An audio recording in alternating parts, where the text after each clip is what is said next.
हमीरपुर गांव के किसान हरीश को अपनी पत्नी कंचन से 3 बेटे हुए। जब हरीश को उम्र बहुत ज्यादा हो गई तो उसने खेतों में काम करना छोड़ दिया। जब किसान हरीश ने अपनी पत्नी से बताया कि उससे अब काम नहीं होता है तो पत्नी ने जवाब दिया कि उसे काम का बोझ 3 बेटों में बांट देना चाहिए। हरीश की चिंता ये थी कि वह खेतों की जिम्मेदारी किसे दे और कौन सबसे होनहार बेटा है, ये कैसे पता चलेगा। पत्नी ने हरीश को तीनों की परीक्षा लेने की सलाह दी। इस बात को मानते हुए अगली सुबह हरीश ने जिग्नेश तीनों को बुलाया और बताया कि वह खेतों की जिम्मेदारी उन्हें देना चाहता है। तीनों बेटे ने एक एक करके खुद को इस सवाल पर एक दूसरे से बेहतर बताया। हरीश ने कहा इस बात का फैसला वह खुद करेगा। अगली सुबह हरीश ने तीनों बेटों को गाय के बाड़े के पास बुलाया और कहा बाड़े में 3 जादुई गाय है और तीनों बेटों को एक ही गाय पालनी है और साथ ही खेत पर काम भी करना है। तीनों में से जो सबसे ज्यादा ईमानदार, मेहनती और काबिल होगा 10 दिन बाद उसकी गाय सोने की बन जाएगी और खेत उसी बेटे को दिए जाएंगे। इसी के साथ तीनों बेटे को 10 दिन के समय मिला और एक एक गाय लेकर तीनों खेत पर चले गए। तीनों बेटे को गाय का ख्याल भी रखना था और खेत पर काम भी करना था। 2 दिन तक तो तीनों ध्यान से गाय को रखते हैं, लेकिन तीसरे दिन से महेश और कमलेश गाय की सेवा से चिढ़ने लगते हैं।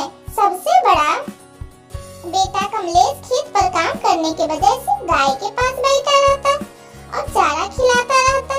दूसरे बेटे का भी यही हाल था, लेकिन तीसरा बेटा जिग्नेश ईमानदारी से काम करते हुए गाय की सेवा भी करता और साथ में खेती करते हुए बुआई करने भी जाता। इस तरह 10 दिन बीत गए। अब तीनों बेटों की अपने पिता से मिलने की बारी थी।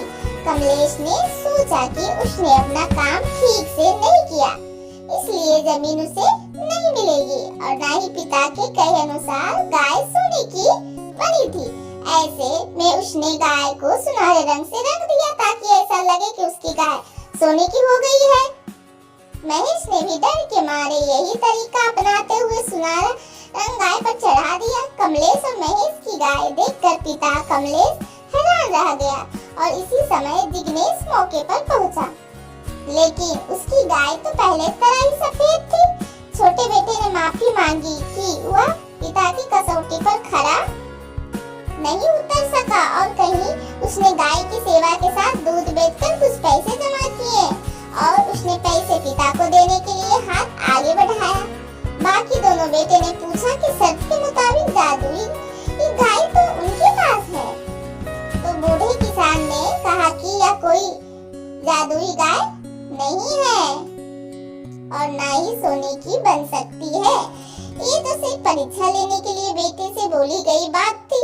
रंग चढ़ाकर उन्होंने गाय को परेशान किया, इसलिए दोनों बेटों को सजा दी गई कि वह अब गाय का वाड़ा संभालेंगे। कहानी की सीख, इस कहानी से यह शिक्षा मिलती है कि जो व्यक्ति फल की इच्छा किए बिना ईमानदारी से काम करता है, सफलता उसे ही मिलती है। चैनल को लाइक, शेयर, सब्सक्राइब करें। धन्यवाद।